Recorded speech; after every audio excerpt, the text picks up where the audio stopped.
Hello friends, welcome back to my channel Karthik Telugu news. Friends, ఇవాళ ఉత్తరప్రదేశ్లో ఒక ఘోర రోడ్డు ప్రమాదం చోటు చేసుకుంది. దీని గురించి మరిన్ని విషయాలు ఈ వీడియోలో తెలుసుకుందాం. హైవేపై వెళ్తున్న కారు అదుపు తప్పి కాలువలో పడిపోవడంతో 5 ప్రాణాలు కోల్పోయారు. ఈ దుర్ఘటన ఉత్తరప్రదేశ్లోని లంకీపూర్ కేరీ జిల్లాలో బుధవారం తెల్లవారుజామున చోటు చేసుకుంది. దకేర్వా గిరిజాపూరి హైవేపై వేగంగా వెళ్తున్న ఓ కారు అదుపు తప్పి కాలువలోకి పడిపోయింది. ఈ దుర్ఘటనలో కారులో ప్రయాణిస్తున్న 5 వ్యక్తులు దుర్మరణం పాలయ్యారు.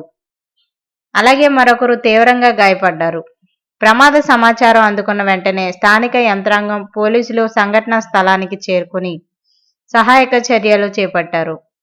గాయపడిన వ్యక్తిని చికిత్స నిమిత్తం సమీప ఆసుపత్రికి తరలించారు. ఈ రోడ్డు ప్రమాదంపై ఉత్తరప్రదేశ్ ముఖ్యమంత్రి యోగి ఆదిత్యనాథ్ తీవ్ర దిగ్భ్రాంతి వ్యక్తం చేశారు.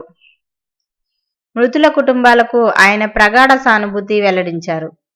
గాయపడిన వ్యక్తికి మెరుగైన వైద్య చికిత్స అందించాలని, అలాగే సహాయక చర్యలను వేగవంతం చేయాలని ముఖ్యమంత్రి కార్యాలయం ద్వారా ఆయన స్థానిక యంత్రాంగానికి ఆదేశించారు.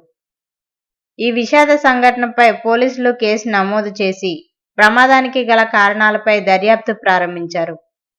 సో ఫ్రెండ్స్, ఇది అప్డేట్ న్యూస్. మరిన్ని అప్డేట్స్ కోసం ఛానల్ సబ్స్క్రైబ్ చేసుకోండి ఫ్రెండ్స్. అలాగే పక్కన ఉన్న బెల్ ఐకాన్ క్లిక్ చేసి వీలైతే ఛానల్కి లైక్ అయితే చేయండి.